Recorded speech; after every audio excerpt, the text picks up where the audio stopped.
The Galactic Council chamber had never seen such chaos. Representatives from over 500 species filled the massive dome-shaped room, all talking at once.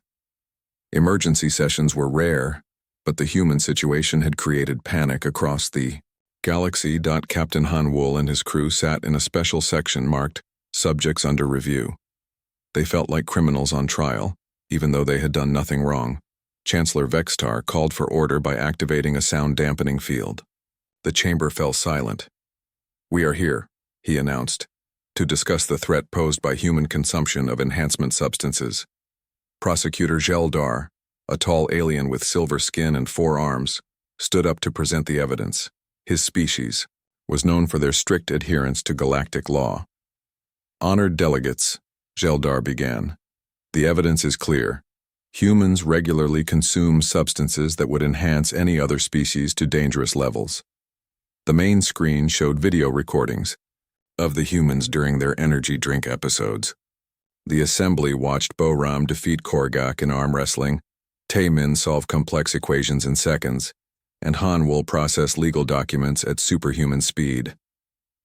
"These beings," Zeldar continued, "treat powerful stimulants as casual refreshments. They consume doses that would kill most of us, and they do this multiple times per day." Worried murmurs filled the chamber. Many aliens had never seen such dramatic behavioral changes in any biological creature. Furthermore, the prosecutor said, they show no awareness of the dangerous nature of these substances. They offered to share them with our research volunteers, nearly causing several medical emergencies. The evidence was overwhelming. Dr. Yilmoth's medical report confirmed that human energy drinks contained enough stimulants to enhance most aliens far beyond safe levels. "What do you propose, Mine?" asked Senator Mortak, an elderly alien who represented the Outer Rim worlds. "I propose," Zeldar announced, "that all caffeine and taurine-based beverages be classified as controlled substances. Their possession or distribution in galactic space should be illegal." The chamber erupted in discussion. Some delegates agreed with the ban, others argued it was too extreme. Captain Han Wool requested permission to speak. Chancellor Vextar granted it reluctantly. "Honored delegates," Han Wool said, standing up. "I understand your concerns, but this ban would discriminate against human biology and culture." He gestured to his crew. "We're not trying to enhance ourselves or gain unfair advantages. These drinks are part of our normal diet. Banning them would be like banning water for aquatic species." "But the safety risk," interrupted Trade Minister Quindal, "is too great to ignore." "Then let us help you manage that risk," Hyejin suggested, also standing. "We can establish safety protocols and education programs." Bo-Ram joined the conversation. "I could design detection systems to prevent accidental exposure, and we could create human safe zones where our beverages are allowed." Some delegates seemed interested in compromise, but Prosecutor Zeldar was not satisfied. "The humans claim these substances are safe for them," he argued. "But we have seen the dramatic behavioral changes they cause. Who knows what other dangerous effects they might have?" "We've been drinking caffeine for thousands of years," Tae-Min said. "If there were dangerous effects, we would know by now." Senator Krickval, who represented the scientific community, raised a tentacle. "May I suggest a different approach?"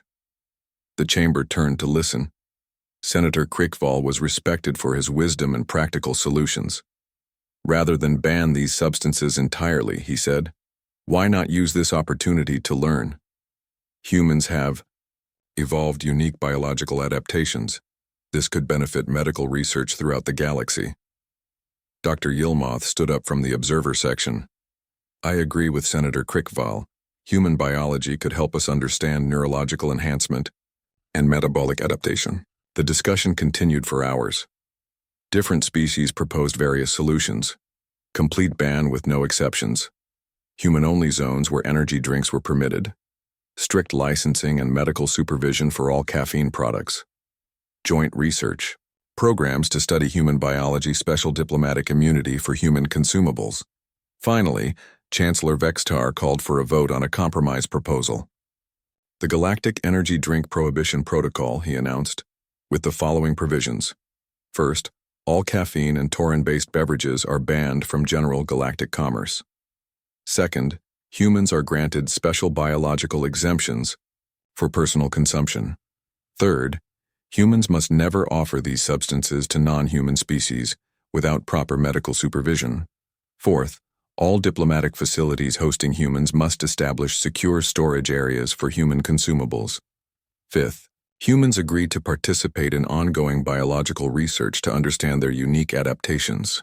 The vote was close, but the compromise passed by a narrow margin. Captain Han Wool felt relieved but also frustrated. So we can keep our energy drinks, but we're basically under special restriction? It's better than a complete ban, He Jin pointed out. And we get to keep our coffee too, Boram added hopefully. Chancellor Vextar confirmed that coffee, tea, and chocolate were also covered by the human exemption, since they contained similar compounds. 6 months later, the situation had changed. Dramatically, Boram now worked as the galaxy's first human beverage safety inspector. She traveled to different worlds, helping aliens understand why human drinks were dangerous and how to safely store them. Taemin had started a consulting business called Human Productivity Solutions. He helped alien companies optimize their work schedules and energy management, though without any actual energy drinks. Hye Jin became the director of the new Interspecies Biology Research Institute, studying how different species had adapted to various environmental chemicals. Captain Han Wool remained as Earth's ambassador, but now he also supervised the Human Consumption Monitoring Program. The most surprising development came when several alien species began developing their own mild stimulant beverages. They couldn't handle human-strength energy drinks, but they created gentle versions that improved their focus and productivity. The Zolothians invented logic enhancement tea with tiny amounts of caffeine. The Graxians developed efficiency crystals that slowly released stimulants. Even the patient Etherans created concentration compounds for their research projects. Within a year, the galactic economy was booming. Productivity increased on hundreds of worlds as different species found safe ways to enhance their natural abilities. The humans became known as the Awakeners, the species that accidentally introduced the galaxy to the concept of safe biological enhancement. It's funny, Boram said during a video call with her friends back on Earth. We came here to trade technology, but instead, we revolutionized galactic society with Red Bull. The galaxy will never be the same, Han Wool agreed. And neither will bureaucratic meetings. Everyone works much faster now. The energy drink ban remained in galactic law, but it became more of a safety regulation than a restriction. Humans were free to consume their beloved caffeine, while other species were protected from accidental overdoses. Most importantly, the incident had taught the galaxy valuable lessons about biological diversity and the importance of understanding different species' needs. Years later, when new species joined the galactic community, one of the first questions they were asked was, "What substances does your species consume that might affect others?" The human energy drink crisis, as historians called it, became a famous example of how cultural misunderstandings could lead to better cooperation and understanding between different forms of life. And somewhere in the galactic archives, there was still a video recording of a small human engineer defeating a massive alien warrior in arm wrestling after drinking a can of Red Bull. The galaxy never forgot the day they learned that humans casually consumed what everyone else considered to be super soldier serum. But they also never forgot how humans used that mistake to make the galaxy a more productive, understanding, and caffeinated place for everyone. Lee Tae-ho wiped the sweat from his face as he finished checking the mining equipment. The small shuttle felt hot and stuffy after 3 hours of work. He looked out the window at the big asteroid floating in space. Rocks and metal ore covered its surface like a gray blanket. Almost done, he said to himself. His voice sounded loud in the quiet shuttle.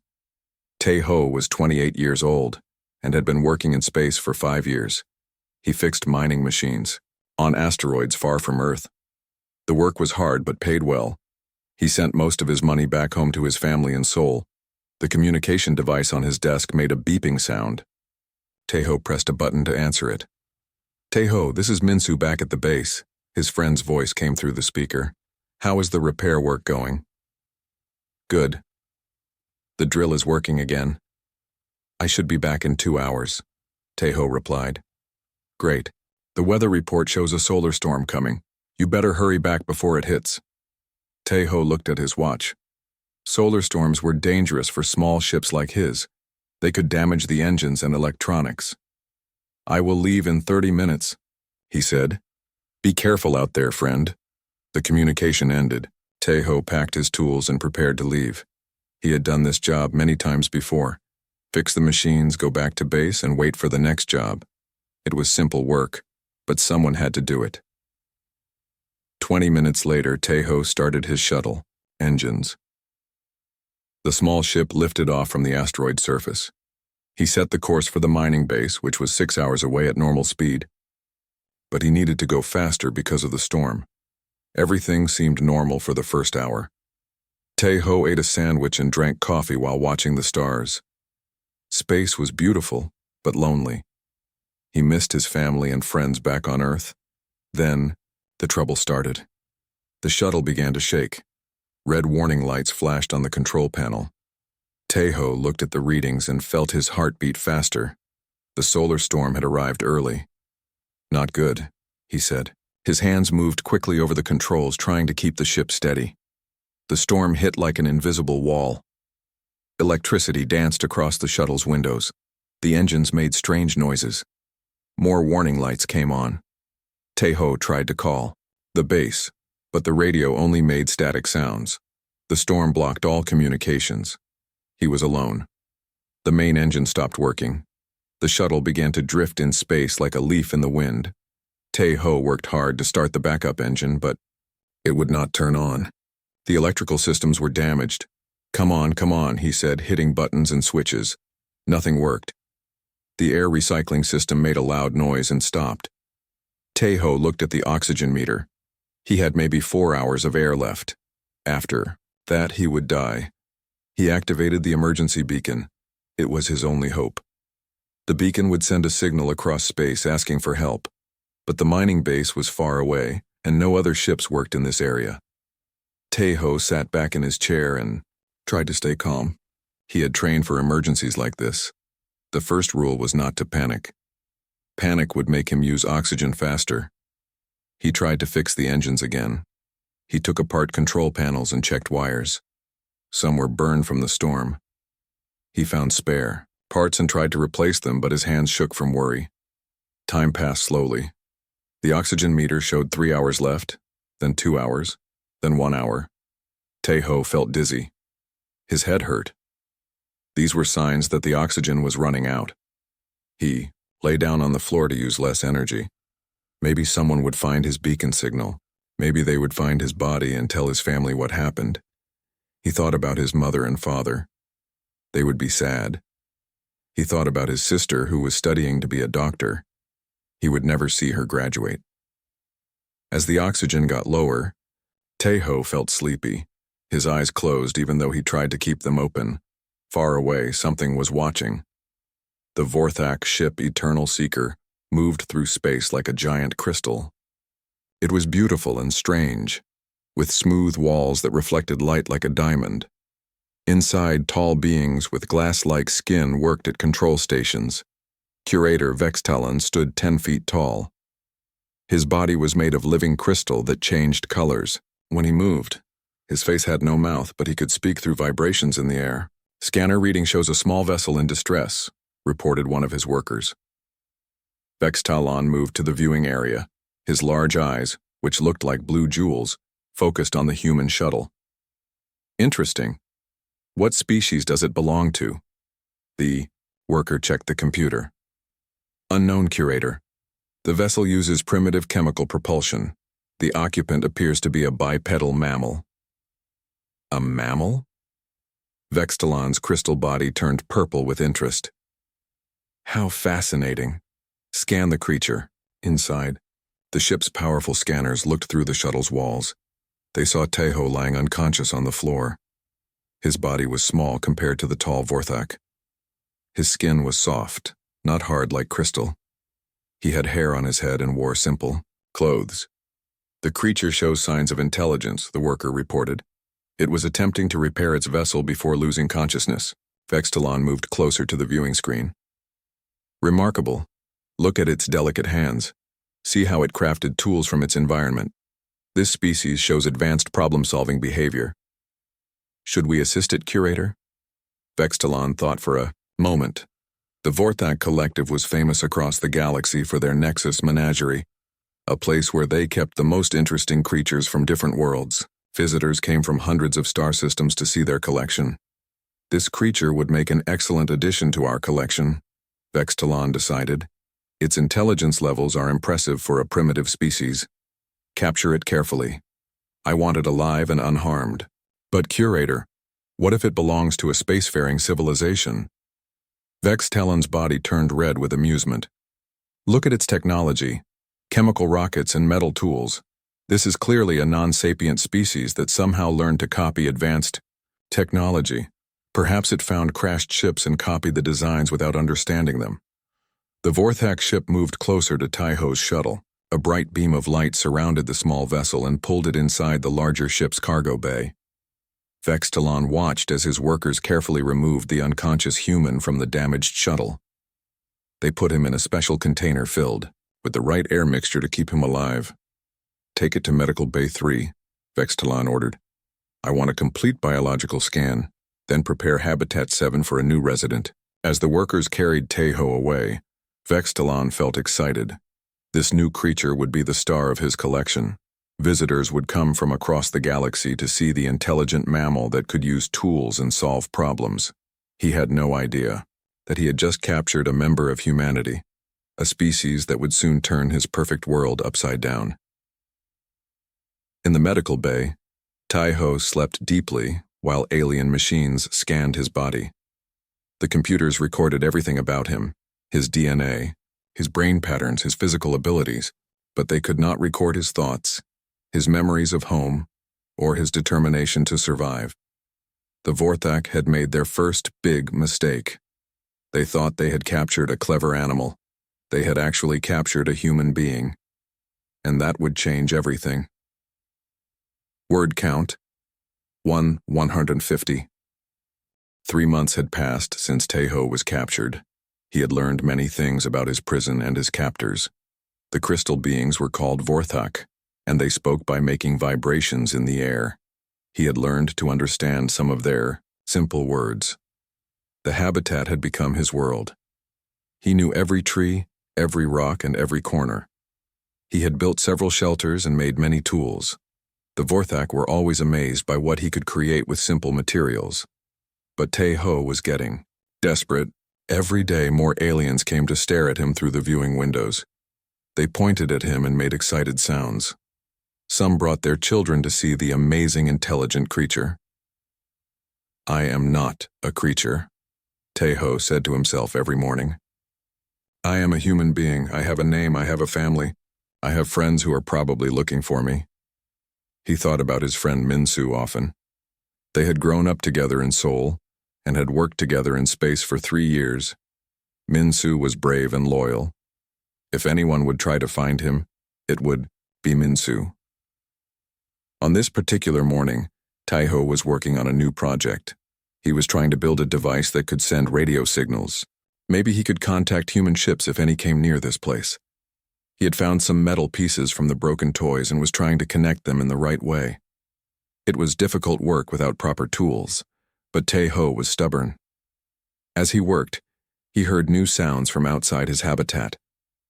These were not the usual gentle vibrations of Vorthak voices. These sounds were sharp and urgent like alarms. Taiho looked up at the viewing windows, but no one was there. The Vorthak who usually watched him were gone. The sounds got louder and more frightening. Then he heard something that made his heart jump with hope. Through all the alien noises, he heard a human voice speaking Korean. This is Park Min-soo calling for Lee Tae-ho. If you can hear this, please respond. I am here to take you home. Tae-ho dropped his tools and ran to the center of his habitat. He shouted as loud as he could, Min-soo, I am here. I am in some kind of zoo. Help me. But his voice could not reach beyond the walls of his prison. The alarms got louder. Red lights began flashing everywhere. Teho had never seen his captors act scared before, but now he could hear panic in their voices. Through the fake sky above his head, Teho saw something amazing. A human spaceship was flying overhead. It was not like his small mining shuttle. This ship was bigger and had weapons. It looked like Minsu had found military help. The ship was black with Korean writing on its side. Teho could see the symbol of the Deep Space Mining Corporation. Minsu must have convinced the company to help rescue him. "I knew you would come for me," Teho said, tears in his eyes. But the Vorthak were not going to give up easily. Through the viewing windows, Teho could see Curator Vextalon talking urgently with other crystal beings. They seemed to be arguing about something. Then Keeper Zoth, the Vorthak who had been kindest to him, came into the habitat. But this time, Zoth was not carrying fruit or toys. Instead, he carried what looked like a weapon. Zoth approached Teho, slowly. His crystal body was flashing red and orange, colors that Teho had learned meant anger or fear. "I am sorry, little creature," Zoth said in his vibrating voice. Teho had learned enough of their language to understand simple words. "You have brought danger to our collection. You must be eliminated." Teho backed away from Zoth. He grabbed a sharp stick he had made into a spear. "Stay away from me. My friend is here to rescue me." Zoth raised his weapon, but before he could use it, the entire habitat shook violently. Dust fell from the ceiling and cracks appeared in the walls. Minsu's ship was attacking the zoo. The fake sky above cracked like broken glass. Real space became visible through the holes. Teho could see stars in the lights of Minsu's ship as it flew in circles around the Vorthak vessel. More explosions shook the habitat. One of the walls collapsed, and Teho could see into other enclosures where different alien creatures were kept. Some of them were trying to escape through the broken walls. Zoth was thrown to the ground by another explosion. His weapon slid across the grass toward Teho. Without thinking, Teho grabbed the alien weapon and pointed it at Zoth. "Do not move," Teho said in the Vorthak language. Zoth looked surprised. "You can speak our words?" "I have been listening for 3 months," Teho replied. "I understand more than you think. You captured me and put me in this cage like an animal, but I am not an animal. I am a person, just like you." Zoth's body turned purple with confusion. But you are a primitive creature. You use simple tools and chemical rockets. You cannot be sapient." "You are wrong," Teho said. "Humans are intelligent. We build cities and spaceships and create art and music. We have families and friends who care about us. That is why my friend came to rescue me." Another explosion rocked the habitat. Through the broken walls, Teho could see Vorthak soldiers fighting with weapons against Minsu's ship. But the human ship was faster and better armed. Minsu's voice came through speakers all around the zoo. "Attention, alien captors. You have taken my friend prisoner. Return him immediately, or I will destroy this entire facility." Curator Vextalon's voice responded, "Human vessel, you do not understand. We are conducting legitimate scientific research. Your friend is a valuable specimen that must be preserved for study." "Specimen?" Minsu's voice was angry now. "He is not a specimen. He is Lee Tae-ho, a mining engineer from Seoul, Korea, Earth. He has a family and friends and a life. Let him go now." Tae-ho felt proud of his friend. Minsu was not backing down even though he was outnumbered and far from home, but Vextalon was not giving up either. "Impossible. This creature cannot be sapient. Look at its primitive technology and small brain size." "Small brain?" Minsu laughed. "Tae-ho graduated top of his class in engineering school. He can fix any machine and solve any problem. If you think humans are stupid, you are about to learn how wrong you are." The battle outside was getting worse. Tae-ho could see explosions and laser beams through the cracks in his habitat. Other alien creatures were escaping from their enclosures and running in panic through the corridors. Zoth was still on the ground, staring at Tae-ho with his jewel-like eyes. "If you are truly sapient," he said slowly, "then what we have done is very wrong." "Yes," Tae-ho said. "It is wrong to keep thinking beings in cages. It is wrong to take people from their families. It is wrong to treat others like animals when they are trying to tell you they are not. Zoth's body turned deep blue, which Teho had learned was the color of sadness. I did not know. I thought I was caring for a clever pet. I never meant to hurt a thinking being. A new sound filled the air, the sound of human voices speaking Korean. Through the broken walls, Teho could see people in spacesuits running through the corridors. Minsu had brought a rescue team. Teho. Minsu's voice was close now. Where are you? Here, Teho shouted. I am in the habitat with the trees and water. Minsu appeared at the broken wall, wearing a military spacesuit and carrying a plasma rifle. His face broke into a huge smile when he saw his friend. There you are, I have been looking for you for 3 months. Minsu climbed through the hole in the wall and ran to embrace Teho. I knew you would find me, Teho said, hugging his friend tightly. Minsu looked at Zoth, who was still lying on the ground. Is this one of your captors? Teho looked at Zoth sadly. Yes, but he was kind to me. He did not know I was intelligent. None of them did. Well, they know now, Minsu said grimly, and they are going to learn that humans do not forgive easily when our people are kidnapped. Through his communication device, Minsu spoke to his team. Target found. Teho is safe. Begin Phase 2 of the operation. Teho did not know what Phase 2 meant, but he could guess. The rescue was just the beginning. Now the real reckoning would start. Word count, 150. Minsu helped Teho climb through the broken wall of his habitat. The corridors of the Vorthak ship were chaos. Alarms screamed everywhere, and emergency lights flashed red and blue.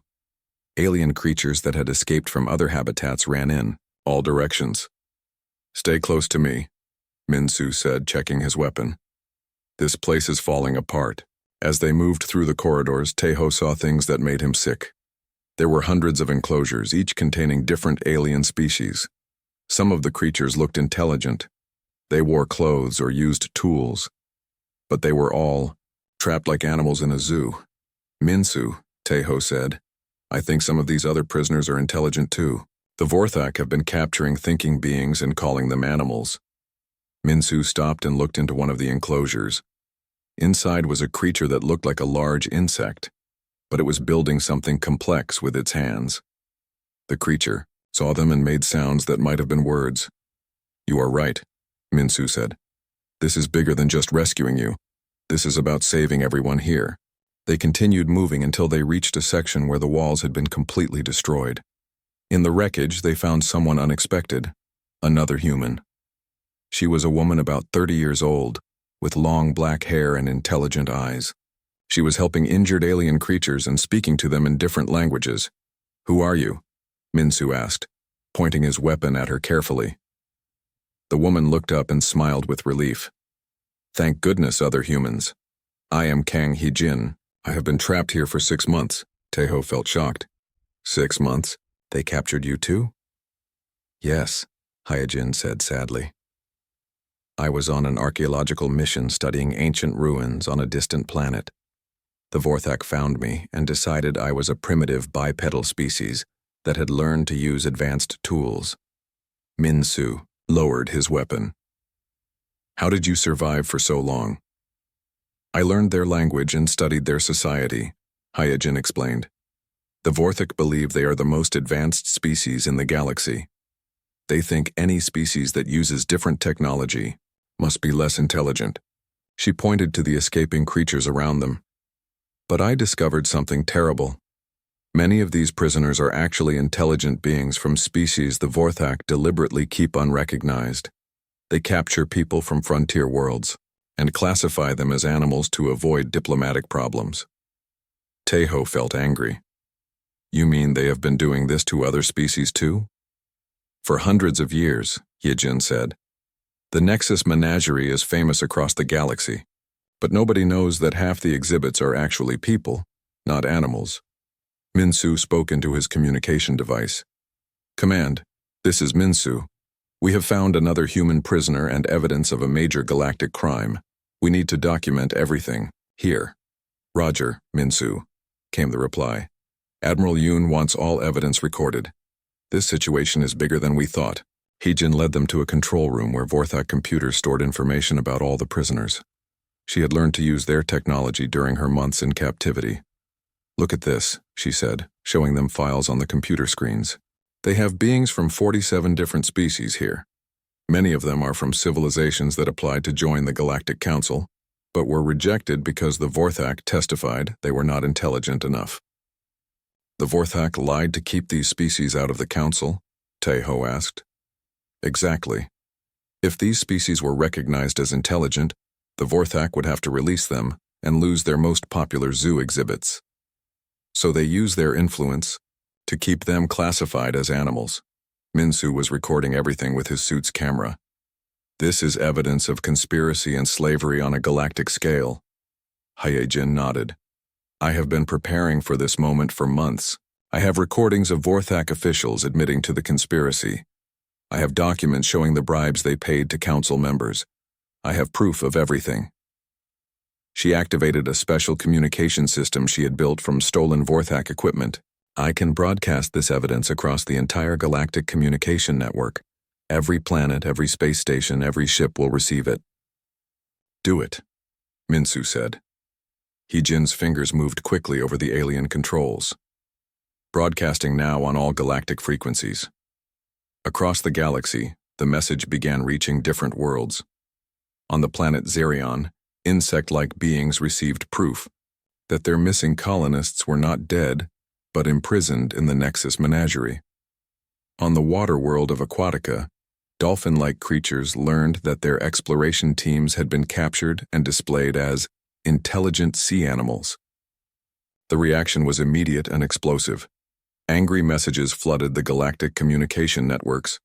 Council members who had accepted Vorthak bribes were exposed.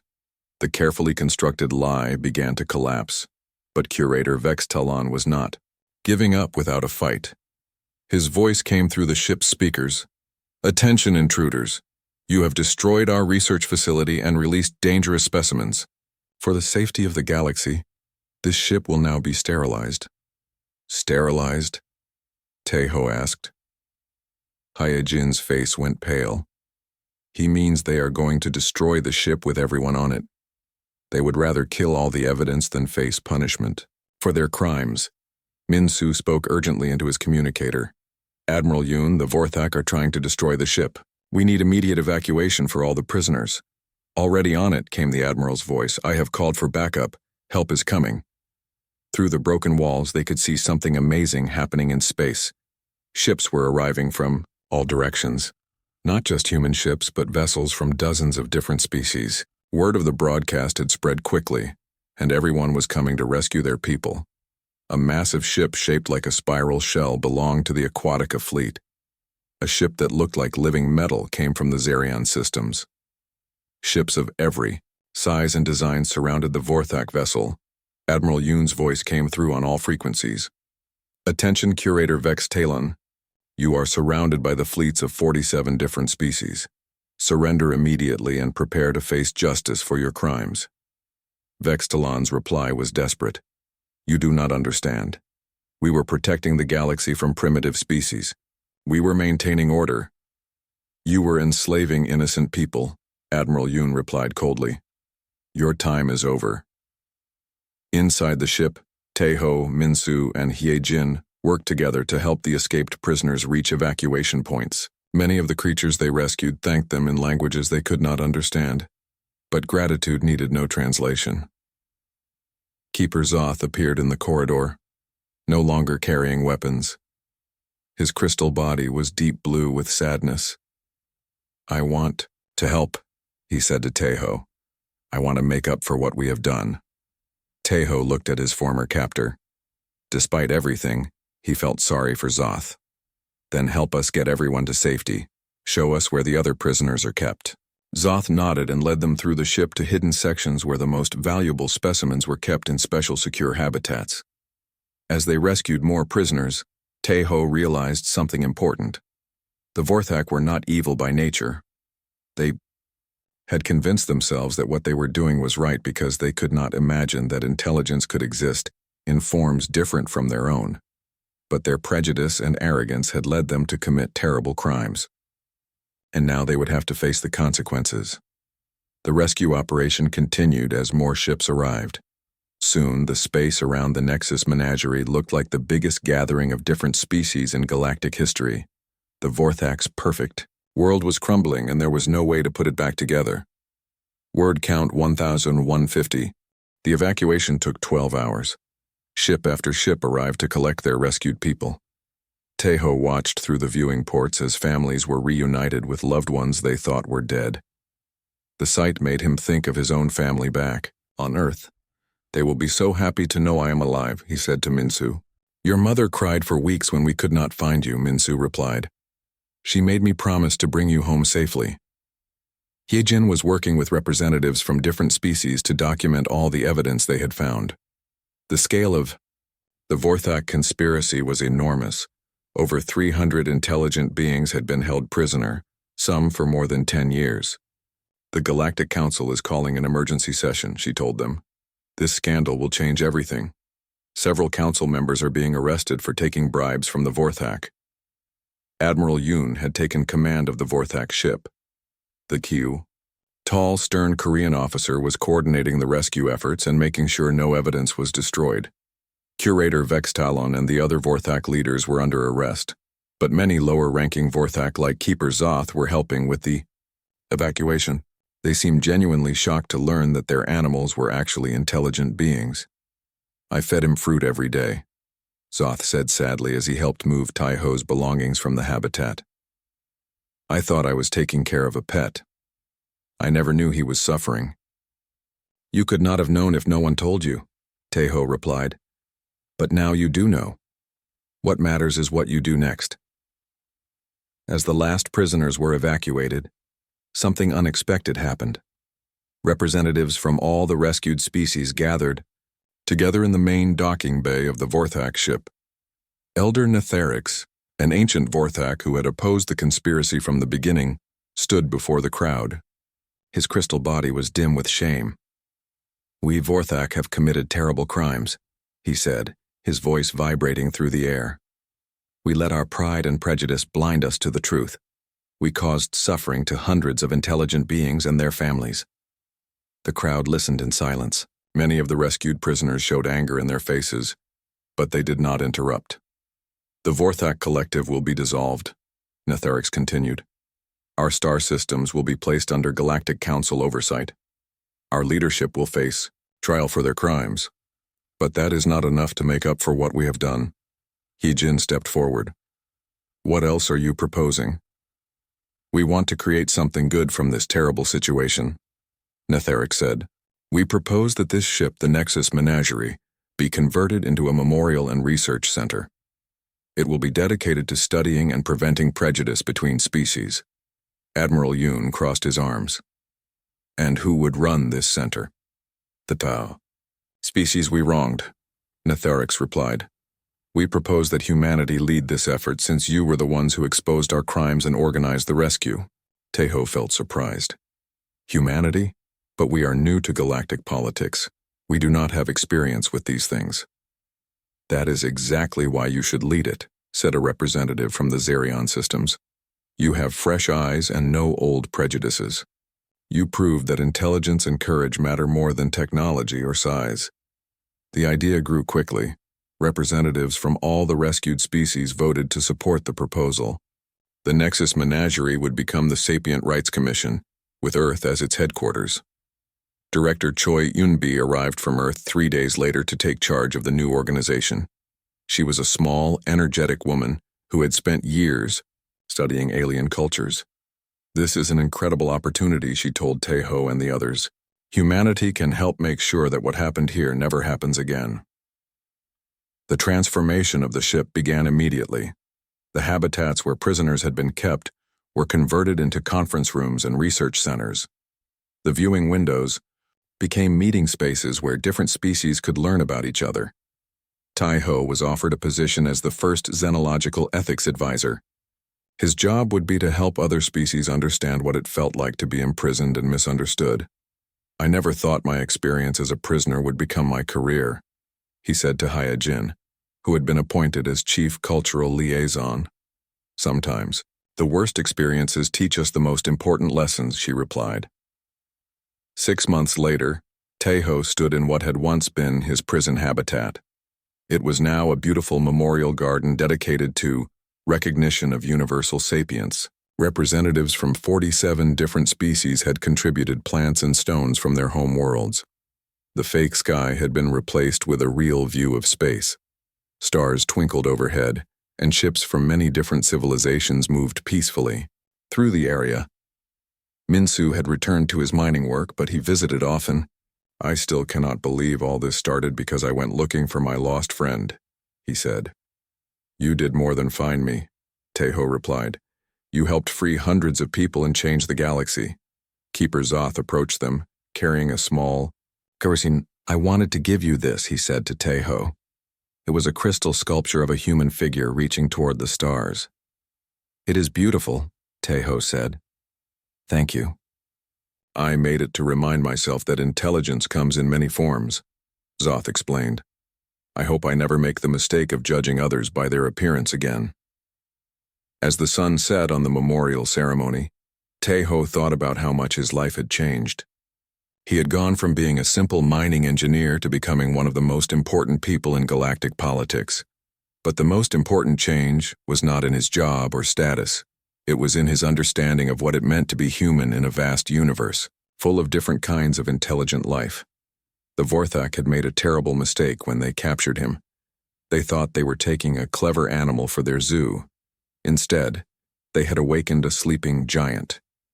Humanity had announced itself to the galaxy not through conquest or technology, but through compassion and justice. They had shown that the true measure of intelligence was not the size of your brain or the power of your weapons, but your ability to recognize the dignity and worth of others. The Nexus menagerie was gone, destroyed by its own corruption and prejudice. In its place stood something better, a symbol of hope that all intelligent beings could learn to understand and respect each other. Taeho looked up at the stars and smiled. Somewhere out there was Earth, where his family was proud of what their son had accomplished. Somewhere out there were other species yet to be discovered, who would benefit from the lessons learned here. The galaxy was a big place, full of wonders and dangers, but it was also full of possibilities for understanding and friendship between different kinds of intelligent life, and that gave Taeho hope for the future. Word count on 150.